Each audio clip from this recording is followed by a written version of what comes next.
Dokter Tanaman. Halo, ketemu lagi. Tonton video ini sampai habis dan jangan di-skip agar Anda mendapatkan pemahaman utuh tentang mengapa manusia adalah fondasi terpenting dalam perlindungan tanaman dan pastinya bagaimana kita bisa menguasai proses regenerasi profesi ini ke depannya. Pastikan Anda menyimak dari awal hingga akhir ya. Nah, sebelum masuk ke pembahasan utama, mari kita lihat terlebih dahulu garis besar yang akan dibahas dalam bab 8 ini. Outline ini kita ambil langsung dari bab 8. Ada 5 poin penting yang bakal kita bahas tuntas. Pertama, kita akan melihat fondasi utama, yaitu human capital. Kedua, kita bedah 5 unsur human capital. Ketiga, tentang pendidikan dan pembinaan. Keempat, kapabilitas kolektif.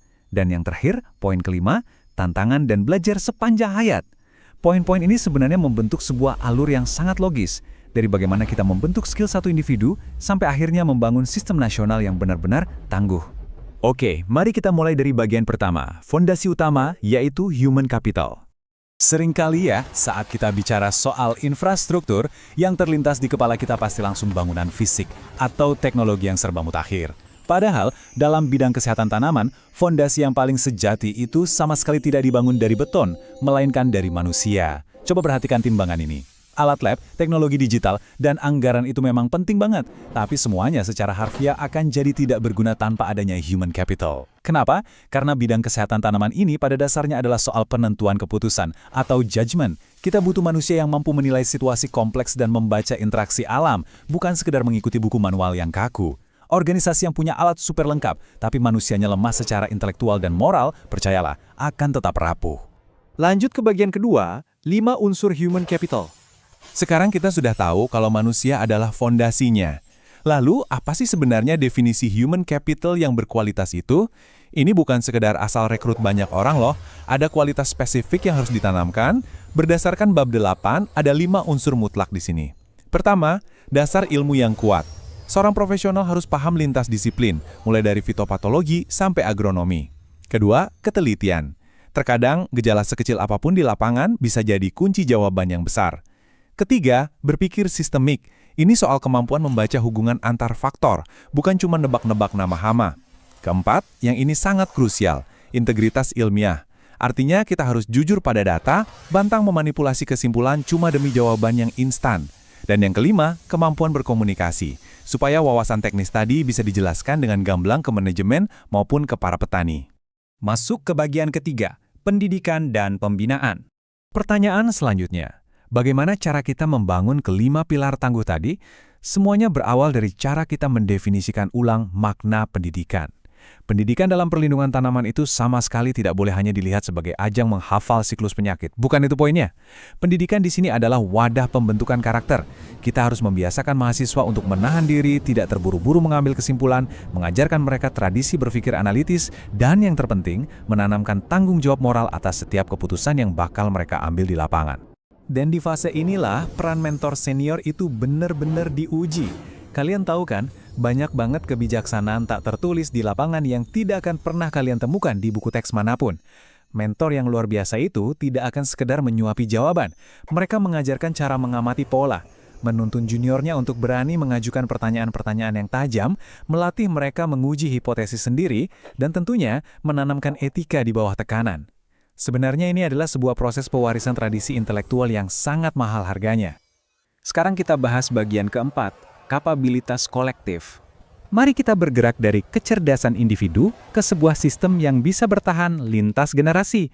Konsep regenerasi itu jangan disempitkan sekedar mengganti orang yang sudah pensiun. Seringkali kita merasa aman karena mengandalkan 1 atau 2 sosok superhero yang tahu segalanya di lapangan. Ini yang disebut individual excellence.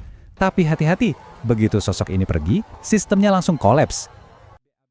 Mengingatkan kita dengan sangat tegas bahwa tujuan akhir regenerasi adalah collective capability atau kapabilitas kolektif. Pengetahuan yang kritis itu nggak boleh cuma terkunci di kepala suatu orang saja. Standar diagnosis harus tersebar merata. Jadi kalaupun ada pergantian individu, sistem kesehatan tanaman kita akan tetap berjalan dengan kokoh. Dan bagian kelima, tantangan dan belajar sepanjang hayat. Tentu saja membangun kapabilitas kolektif di dunia nyata itu banyak banget hambatannya. Ada 5 rambu peringatan nyata yang sedang kita hadapi hari ini. Pertama, gap atau keterputusan antara teori di kampus dan realitas di lapangan. Kedua, tekanan dari industri yang selalu menuntut hasil serba cepat, yang ujung-ujungnya mematikan proses pembinaan. Ketiga, realita bahwa tidak semua senior itu punya kesabaran untuk menjadi mentor yang baik. Keempat, kurangnya apresiasi atau pengakuan karir bagi mereka yang repot-repot membina generasi baru. Dan kelima, kebiasaan serba instan di era digital ini. Padahal, untuk mendapatkan kedalaman ilmu itu butuh ketekunan yang ekstra. Lalu, apa solusi penawarnya? Jawabannya adalah siklus belajar sepanjang hayat. Logikanya sederhana. Organisme pengganggu itu kan terus bermutasi, iklim kita berubah, teknologi terus berkembang. Jadi seorang dokter tanaman itu secara harfiah tidak boleh berhenti belajar hanya karena sudah lulus dari kampus. Praktek lapangan akan menguji teori mereka. Lalu, seiring bertambahnya jam terbang, mereka akan masuk ke fase mentoring untuk mewariskan ilmu, sambil terus mengevolusi pemahaman mereka sendiri.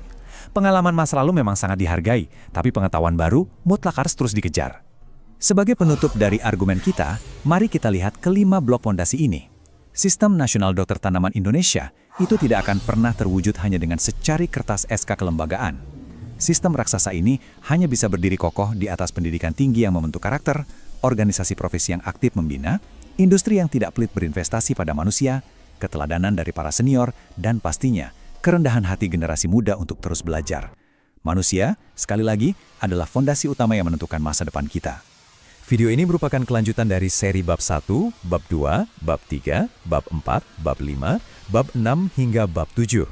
Kalau kita ingat lagi keseluruhan bab sebelumnya, mulai dari menempatkan tanaman sebagai infrastruktur nasional, pentingnya ilmu diagnostik, hingga urusan tata kelola, semuanya itu sangat bergantung dan bermuara pada kualitas manusia yang baru saja kita bahas di bab 8 ini. Jika Anda belum menontonnya, link seluruh video tersebut telah tersedia di deskripsi di bawah. Pastikan Anda menonton semuanya untuk mendapatkan pemahaman yang utuh dan menyeluruh. Jadi, pertanyaannya untuk kita semua, apakah kita sudah cukup berinvestasi pada kualitas karakter dan pikiran para penjaga kesehatan tanaman di masa depan? Terima kasih banyak sudah menyimak, dan sampai jumpa.